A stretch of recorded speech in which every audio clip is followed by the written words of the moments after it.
Hi everyone, welcome back. Thanks for joining us today. We've got a brand new story to share with you, so let's begin. My name is Ralph, and for the longest time, I thought I had the perfect marriage. I met my wife, Susan, when I least expected it, and from the very beginning, I was captivated by her.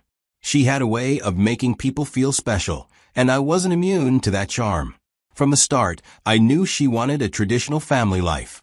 She always talked about being a stay-at-home mom, raising kids, and creating a home filled with love.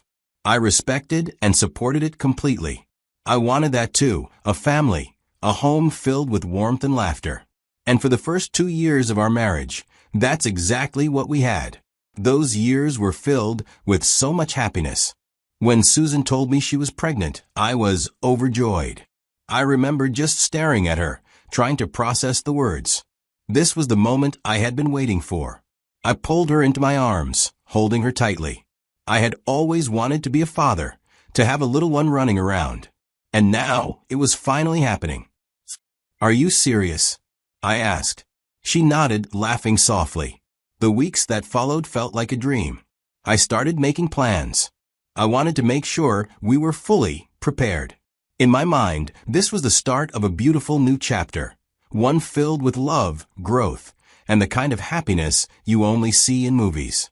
I had no idea that beneath the surface, a completely different story was unfolding, one that would turn my excitement into heartbreak.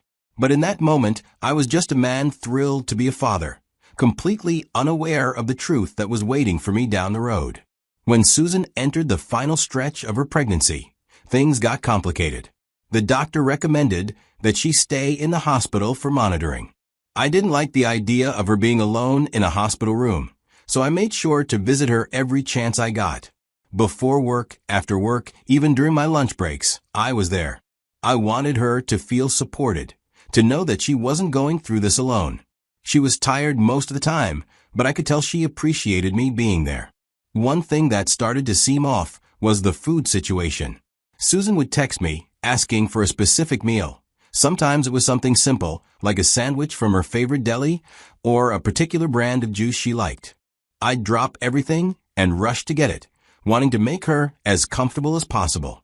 But by the time I got to the hospital, she'd already eaten the exact same thing. When I asked her how, she'd shrug and say, "Oh, a friend got it for me." I assumed it was one of her girlfriends, maybe a nurse she had gotten close to. But every time I pressed for a name, she'd brush it off. "Just someone who was around," she'd say. It didn't make sense. If she had someone bringing her food, why was she still asking me to? It wasn't a big deal at the time, just one of those little things that makes you go, huh. While Susan was waiting to be due any day, I wanted to make sure everything was set up for the baby. I installed security cameras around the house, not just at the baby's room, but in key areas inside as well. Then Chase was born. I can't even describe the feeling. The second I held him, I felt this rush of emotions. I looked at Susan, exhausted but smiling, and I thought we did it. I signed the birth certificate without hesitation. I was his father, and I was ready to give him the best life possible. At that moment, nothing else mattered. One day while at work, I was done going through my usual routine. I decided to check in on my family. I only wanted to see how your wife and kid are doing. I pulled up the security camera feed on my phone, expecting to see Susan maybe rocking Chase to sleep or lounging on the couch. But instead, I saw a man sitting and talking to Susan, and she was smiling at him, leaning in close. Then, the worst part, he reached down and picked up Chase, bouncing him gently while Susan looked on with warmth in her eyes. I have no idea who this man was. I kept staring at the screen, trying to come up with a reasonable explanation. Maybe he was a relative? A long-lost cousin? A friend from work? I have no idea. Susan had never mentioned anyone like this. And when I checked the earlier clips showing when the man came, Susan had kissed him passionately immediately he stepped in. It's obvious something is going on. Susan doesn't know I installed cameras in both the living room and around the house. The one in the nursery is the only one I ever mentioned when I installed them, for watching over Chase. She must have assumed that was the only one in the house. She had no idea I had placed others in the living room and entryway for extra security. And now, Because of that, I was seeing the things she did while I was at work. But here's the thing. I didn't call her immediately. I planned to confront her when I get home. When I got home that evening, the house was quiet. I stepped into the bedroom and found Susan on the bed, fast asleep, with Chase beside her, his chest rising and falling in the steady rhythm of sleep. For a moment, I just stood there, watching them. If I hadn't seen what I saw on the security cameras earlier, I would have believed that this was the picture of a perfect family. But now, everything felt like a carefully crafted lie. I exhaled slowly, forcing myself to stay calm. Waking Susan up now wouldn't do any good. That's when my eyes landed on her phone, sitting right there on the nightstand, screen down. I knew that I could get more secrets from her phone if she was having some sort of affair outside. I picked up the phone and pressed the side button. There was no passcode. I opened her messages, combing through the chats she had today. There were some with people I know, friends and family. And then I saw a female name I can't recall knowing. I tapped the chat, and my entire world tilted. Just by going through message after message, it was clear this wasn't a woman. Susan was updating this man about Chase. She even sent him pictures. From the messages, he was the one I saw in the camera. Her last message to him was thank you for coming around. As I kept reading, every message confirming what I feared. She had been lying to me. She apparently told the man that Chase was his son. She knew all along that I wasn't the father, but yet she still let me believe otherwise for months. I wanted to wake her up and demand answers. But instead, I just went to sit in the living room in silence, reflecting on how everything was nothing but a lie. I had read every message, seen every photo she sent to him. There was no room for doubt. I had all the proof that shows that something was going on right under my nose. I heard movement from the bedroom. A few seconds later, Susan stepped out, rubbing her eyes, looking half asleep. When she saw me sitting there, she smiled. "Hey, babe," she said, stretching. "You're back." I didn't return the smile. I kept my voice steady, with a blank expression. "Who was the man that came to visit you today?" Her face changed in an instant. "What are you talking about?" she asked, shaking her head. "Which man are you talking about?" I leaned back in my seat, studying her. She thought she could lie her way out of this. "Don't do that, Susan," I said quietly. "I saw him. On the cameras." After trying to figure out how much I knew, she admitted. "Okay, fine," she snapped. "A man came by. But it's not what you think. He's just a friend." "A friend?" I questioned. "A friend you send pictures of Chase to? A friend you tell about his doctor's appointments?" I held up her phone. "A friend you've been calling, baby. And my love in text messages?" Her expression shifted again. She wasn't even trying to deny it now. Instead, she latched onto something else. "Unbelievable," she hissed. "You went through my messages? That's an invasion of privacy, Ralph. Do you have any idea how messed up that is?" I stared at her, almost in disbelief. Out of everything, this was what she chose to focus on. Not the betrayal, not the fact that she had been lying to me for who knows how long, but the fact that I had caught her. "Are you serious right now?" I asked, my voice low. She folded her arms, defensive now. "Yes, I'm serious. Do you not trust me? You think it's okay to spy on your own wife?" I laughed. "Trust you? Are you actually saying that to me right now?" I shook my head. "I'm done, Susan. I don't have the energy for this." I stood up and walked toward the guest room. Before I left, I turned back. "By the way," I said, "I'm getting a paternity test for Chase, but this marriage is done." And with that, I walked out. The next morning, I woke up knowing I couldn't afford to waste time drowning in emotions. So, after getting ready, I drove straight to the office of a divorce lawyer I booked last night. Sitting in that waiting room felt surreal. Just days ago, I thought I had a happy family, and now I was planning how to end my marriage. When I finally met the lawyer, I laid everything out. The video of the man visiting my house while I was at work, the messages I found on Susan's phone, and most importantly, the fact that I wasn't even sure if Chase was mine. The lawyer listened carefully, then said, "Before we move forward, we need to establish paternity. If Chase isn't yours, that changes everything." I agreed and arranged a DNA test later that day. Getting Chase's sample was another battle on its own. Susan acted confused, pretended to be hurt by my request, and even accused me of being paranoid. But when I made it clear that I wasn't backing down, she finally caved. I went to the clinic to submit it and provide my sample. That wait between the test and the results felt like an eternity.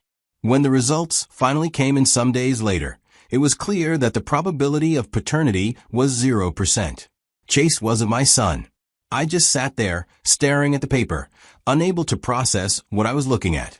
I had spent months thinking I was his father, and now it's clear I had been living a lie. I drove straight back to the lawyer's office. I handed him the results and said, "Let's file for divorce." My voice was steady, but inside I felt shattered. When I filed for divorce, I thought it would be simple. I had proof of the affair. I had a DNA test proving Chase wasn't mine. I had every reason to believe the court would see the truth and do what was fair. But I quickly learned that fair doesn't always apply in a courtroom in some states. Susan, the same woman who betrayed me, didn't just accept the divorce and move on. No, she wanted half of everything I had, half of the house, half of my savings, half of everything I worked for, even though she was the one who stepped out of our marriage. The audacity of it was almost laughable. Almost. But when you're sitting in court, listening to your ex-wife's lawyer paint you as the villain, it stops being funny real quick. Her lawyer went all in, twisting the story to make Susan look like the victim. According to them, she was a struggling stay-at-home mom, emotionally neglected by a husband who was too focused on work. They claimed she had no choice but to seek comfort elsewhere. They said she was fragile, heartbroken, and financially vulnerable. Meanwhile, I was being portrayed as some cold, distant man who abandoned his family. None of it was true, but the way they spun the story, you'd think I was the one who betrayed her. And the worst part? The court actually entertained it. Even after the DNA test confirmed I wasn't Chase's father, even with the messages proving she was updating another man about Chase's life as if they were a family, the judge still decided Susan deserved a payout. She walked away with a significant portion of my assets, money she didn't earn, property she had no right to. That ruling should have broken me, but it didn't. Because at the end of the day, no amount of money could change the truth. Susan was out of my life for good, I thought. To me, she may have walked away with some of my money, but I walked away with my freedom. But I would soon learn that this wasn't the end of Susan's manipulation and greed. 2 years had passed since the divorce, and I had finally started putting my life back together. It wasn't easy at first. The betrayal, the lies, the court battle, it all left me drained. But that's not the case with my ex-wife. She had burned through her settlement like it was nothing. I had heard through mutual acquaintances that she had no real job, no steady income, and no savings left. She had lived recklessly, spending money as if it would never run out. And now, reality had caught up with her. One afternoon, I was in my office, wrapping up some paperwork when my secretary buzzed in. Her voice had that cautious tone, the kind that told me something was off. "Sir, there's a woman here asking to see you. She says it's urgent." I had a bad feeling immediately. "What's her name?" I asked. "She says her name is Susan."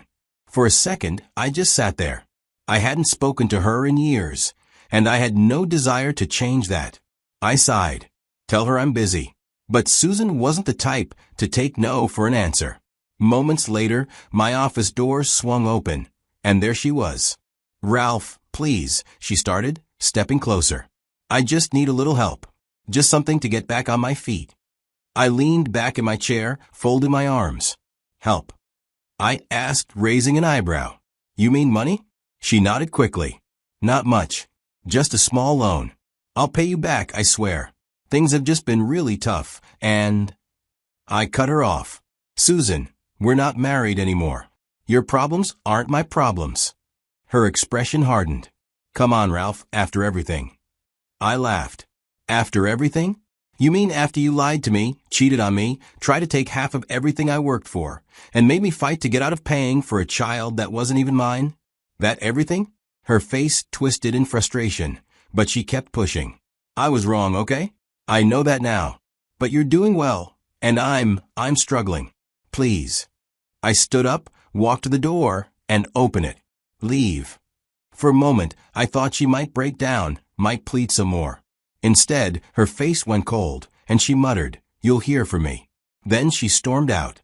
At first, I thought that was just her usual dramatics.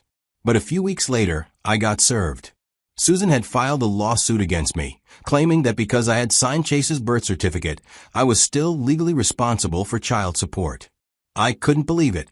After everything, she was still trying to squeeze more out of me. But this time, I wasn't walking into court blind. I had a solid lawyer, and I was prepared. The hearing took place in a different courtroom with a different judge, one who actually took the time to listen to both sides. Susan performed, trying to play the struggling mother who had been abandoned by a heartless man. But as the questions kept coming, her story started to crumble. "Miss Susan," the judge said, flipping through documents, "you previously agreed that Mr. Ralph was not the biological father. Are you now claiming otherwise?" Susan hesitated. "Well, legally he still." "Answer the question," the judge pressed. She shifted uncomfortably. "No, he's not." The judge nodded and looked at me. "Mr. Ralph, do you wish to continue supporting this child?" I didn't even hesitate. "No, Your Honor." With a sigh, the judge leaned back in his chair. "Miss Susan, your argument has no legal standing. Mr. Ralph is not the biological father, and he is not obligated to provide financial support. Furthermore, as he has incurred legal fees due to this unnecessary litigation, you will be required to reimburse him for those costs." Susan's face drained of color. "What?" she snapped. "That's not fair." The judge raised an eyebrow. "Not fair? You attempted to misuse the legal system to extort money from a man you deceived. This court does not reward manipulation." I could see it in her eyes, the moment she realized she had lost. But instead of accepting defeat, she snapped. In an instant, she lunged at me, screaming, "You bastard." Court security was on her in seconds, restraining her as she thrashed and cursed. The judge pounded his gavel, telling her that her behavior is completely unacceptable, and she's been held in contempt of court. She was sentenced to 6 months in county jail. Susan's eyes widened. "No, you can't do this." But the guards were already escorting her out as she screamed and fought against them. As I watched her being dragged away, I felt something I hadn't felt in years: peace. She had tried everything to destroy me, but in the end, she had only destroyed herself. Looking back, I walked away with lessons that changed my life. First, never ignore the signs. I wanted so badly to believe that Susan would never cheat on me that I overlooked things that didn't add up. If you ever feel like something isn't right, trust yourself. Second, love should never make you blind to reality. I thought marriage meant unconditional trust, that if I gave her my heart, she would protect it. But trust isn't a gift. It's something that has to be earned and maintained. I ignored logic because I was in love, and that made it easier for Susan to deceive me. Love is important, but it should never replace common sense. Third, protect yourself emotionally and legally. I was lucky that I took action when I did. If I had waited longer, if I had let guilt or fear stop me from getting that DNA test, I could have been trapped paying child support for a kid that wasn't mine. A lot of men get manipulated into financial and emotional ruin because they don't take the right steps. Always know your rights. Get proof before making big decisions. No matter how much you love someone, don't let emotions make you reckless. And finally, you can heal, but only if you choose to move forward. I won't lie, what Susan did to me cut deep. I was angry, I was hurt, and for a long time, I kept replaying everything in my head, wondering what I did wrong. But the truth is, I didn't fail, she did. And I had a choice: spend my life drowning in bitterness or focus on my future. I chose me, and now I'm in a better place. So, to anyone listening, I leave you with this. Sometimes you think you found the one, only to realize you deserve better. And that's okay. Pain is temporary, but what you learn from it can shape the rest of your life. Now, I want to hear from you. If you found out your child wasn't yours, how would you react? Could you still play the role of a father, or would the betrayal be too much? Let me know in the comments. I'll be reading them.